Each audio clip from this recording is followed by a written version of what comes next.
आज के बाल संस्कार शाला में आप सभी बच्चों का हार्दिक स्वागत है, अभिनंदन है, प्रणाम।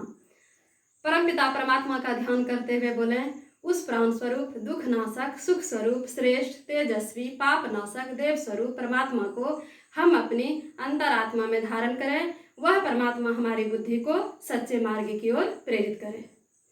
बच्चों, एक कहानी है कि एक पंडित जी गंगा स्नान करने के लिए गए, तो वहाँ देखा कि एक व्यक्ति पहले से गंगा स्नान कर रहे हैं। तो उन्होंने जाके उससे बोला, उस व्यक्ति से बोला कि यजमान, आप गंगा स्नान कर रहे हैं, आप संकल्प करवा लीजिए। तो उन्होंने क्या क्या मंत्र पढ़ना शुरू कर दिया।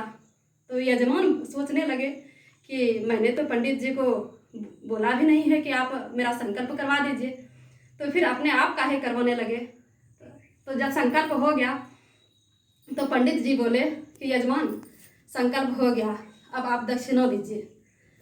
तो यजमान भी पूरा होशियार था, बोले कि अब मतलब संकल्प भी करवा लिए बिना कहे और अब दक्षिणा भी मांगने लगे। तो बोले कि ठीक है, हम आपको दक्षिणा तो देंगे ही, तो आप संकल्प जो करवाए तो उसके बदले में हमको प्रसाद दीजिए। तो अब पंडित जी सोचने लगे कि हम प्रसाद अगर लेने जाते हैं तो अगर यजमान भाग जाए इस बीच में, तब हम क्या करेंगे। तो एक काम करते हैं, भावनात्मक प्रसाद हम उनको देते हैं। तो क्या किया उन्होंने, बालू, गंगा जी से एक बालू एक मुट्ठी उठाया और यजमान के हाथ में रख के बोले कि गंगा जी की बालू का मिश्री समझ के खा। तो यजमान भी होशियार था, तो उसने अब सोचा, अरे वाह, ये पंडित जी तो हमको धोखा दे रहे हैं।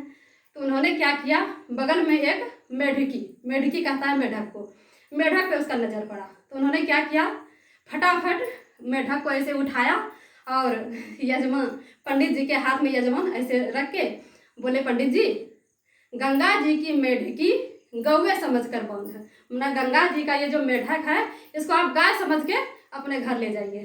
तो क्या हुआ, यहाँ गुरु और शिष्य दोनों का इसमें उपहास हो गया, क्योंकि गुरु में भी पात्रता नहीं था और शिष्य में भी पात्रता नहीं था। तो बच्चों, पात्रता विकसित करने के लिए परम पूज्य गुरुदेव ने 3 सूत्र दिए हैं। वो सूत्र है उपासना, साधना और आराधना। तो उपासना का अर्थ होता है पास बैठना।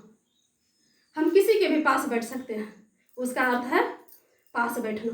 तो अगर हम गर्मी के पास बैठेंगे तो हमको स्वतः गर्मी लगेगा। अगर कहीं आग जला हुआ है, हम उसके पास बैठ जाए, ठंड का भी दिन है तो हमको उससे गर्मी का अनुभव होगा।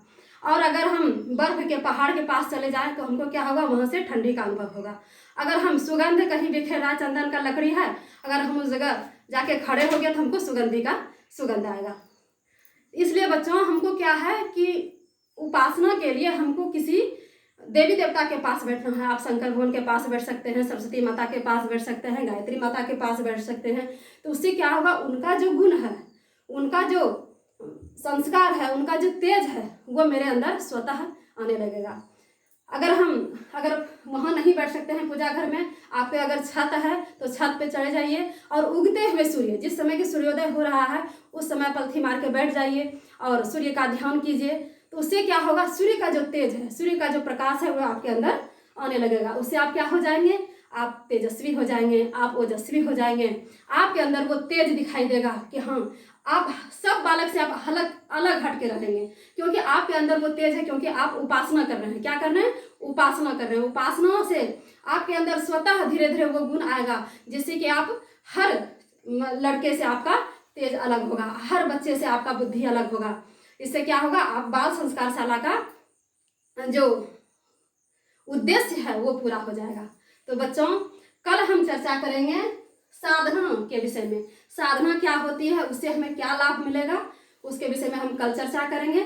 आज आप उपासना समझ लिए बच्चों, बस आज इतना ही। कल हम फिर मिलेंगे। आज के लिए प्रणाम। बोले गायत्री माता की जय, भारत माता की जय, भारतीय संस्कृति की जय। 21वीं सदी उज्जवल भविष्य।